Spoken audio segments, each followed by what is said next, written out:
Hey everyone, welcome to this explainer. You know, if you've ever stared blankly at your phone feeling completely and utterly overwhelmed by modern dating, trust me, you are definitely not alone. Today, we're bringing you what is essentially a comprehensive survival guide to the modern dating scene. Whether you're actively swiping right now, maybe thinking about putting yourself back out there, or honestly just fascinated by how human connection is evolving these days, we're going to look at the entire spectrum of modern romance. We're talking the whole shebang, from navigating the latest apps and understanding the psychological hurdles of rejection, all the way to the surprising and sometimes intense legalities of physical intimacy. We've got a lot of ground to cover, so we've structured this to be as clear and actionable as possible. Okay, let's dive into this. Here's our roadmap for today. We're going to start by mapping out the 2026 dating landscape. Then we'll look inward at ADHD and rejection sensitivity, before zooming back out to tackle overcoming relationship stigmas. After that, we'll get into the legal side of things with STDs and the law, and we'll wrap it all up with a close look at state-specific disclosure rules. All right, kicking things off with Section 1, the 2026 dating landscape. Look, if you've been feeling totally exhausted by online dating lately, that app fatigue is very, very real. But author David A. DePiero really hit the nail on the head with this quote: "The platform matters a lot less than the mindset you bring to it." See, it's so easy to get bogged down analyzing which specific app has the absolute best algorithm. But the reality? Honesty and intentionality are your actual keys to connection. Just like DePiero points out, if you're upfront about exactly who you are and what you're looking for, you don't have to waste energy keeping track of which version of yourself you're pretending to be. And hey, if it feels like literally everyone is online right now, well, the data totally backs you up. A recent SSRS opinion panel found that a massive 65% of 18 to 29-year-olds are using dating apps.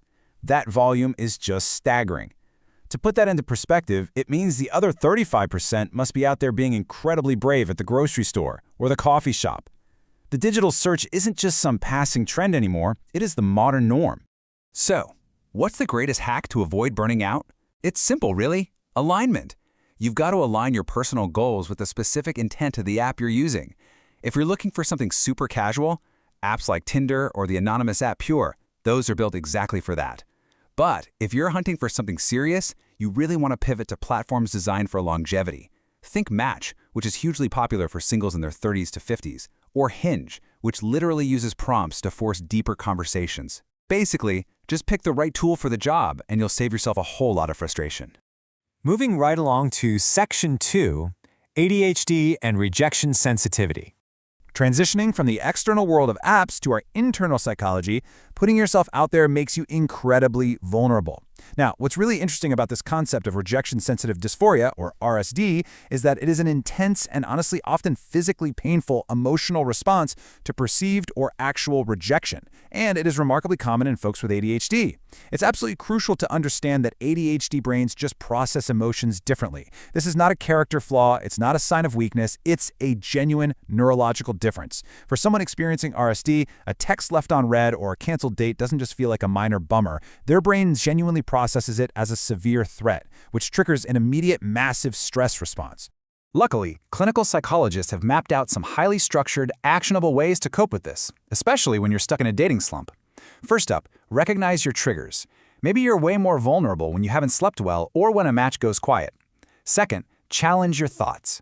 RSD loves to trigger catastrophic thinking, where one short reply suddenly means you're destined to be single forever. Just hit pause and ask yourself, wait, what's the actual evidence here? Third, build a rock-solid support network of trusted friends who can reality check those spiraling perceptions for you. And fourth, practice self-compassion. Literally remind yourself, okay, this is just RSD. It feels awful right now, but I promise it will pass. Let's shift gears a bit and jump into Section 3, Overcoming Relationship Stigmas. While we were just looking at internal hurdles, we can't ignore the external social stigmas that silently dictate our mental health. Even today, people face incredibly heavy stigma around STIs, which, unfortunately, often prevents people from getting treatment or having open conversations. There's also stigma surrounding LGBTQ+ identities, leading to unnecessary anxiety or the terrible pressure to hide who you truly are. There's even lingering stigma around simply prioritizing sexual pleasure, not to mention the immense societal pressures surrounding body image and not fitting into some cookie-cutter mold. Health experts continually emphasize that breaking these stigmas down through education and open, non-judgmental acceptance directly improves our mental well-being. It reduces anxiety and sets the stage for much healthier, happier relationships all around. And that actually brings us to a very direct, honestly kind of intense question. Are you legally obligated to disclose an STD to your partner? We've talked a lot about emotional safety and honesty, but where exactly does the physical, legal reality of intimacy begin? Which leads us perfectly into Section 4, STDs and the law. Now, this is a wildly complex legal landscape. There are zero overarching federal laws about this. The rules vary completely from state to state. So the crucial point is that while a general disclosure before sex isn't universally required everywhere, knowingly or recklessly transmitting an STD carries some very severe legal consequences. First, you've got civil liability. This means your partner could literally sue you for negligence, personal injury, or even battery.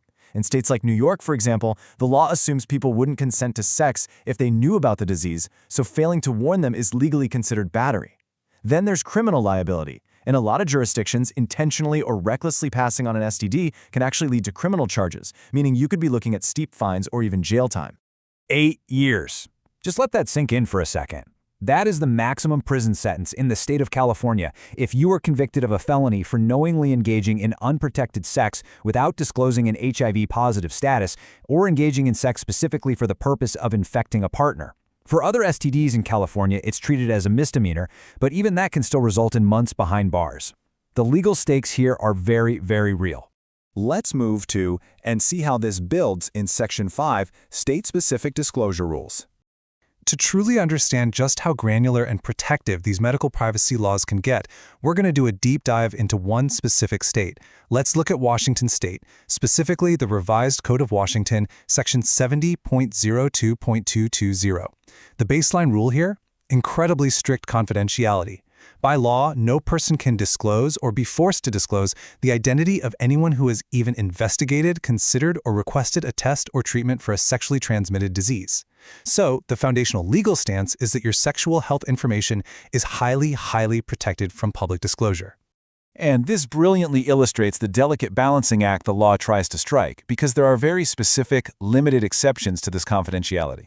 While your data is protected, Washington law outlines a few instances where disclosure is strictly mandatory. These include court orders, but only if a judge specifically determines that the public interest outweighs the patient's privacy. It also includes mandatory reporting to public health officers for disease tracking. Additionally, if a healthcare worker, firefighter, or law enforcement officer is substantially exposed to bodily fluids on the job, they have a legal right to know those test results. Oh, and there are exceptions for child welfare workers handling cases for minors under 14.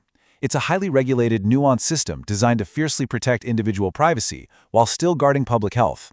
Which brings us to the end of our explainer and leaves us with this final, incredibly important question. How will you use this knowledge to navigate your own modern romance journey with intention and care?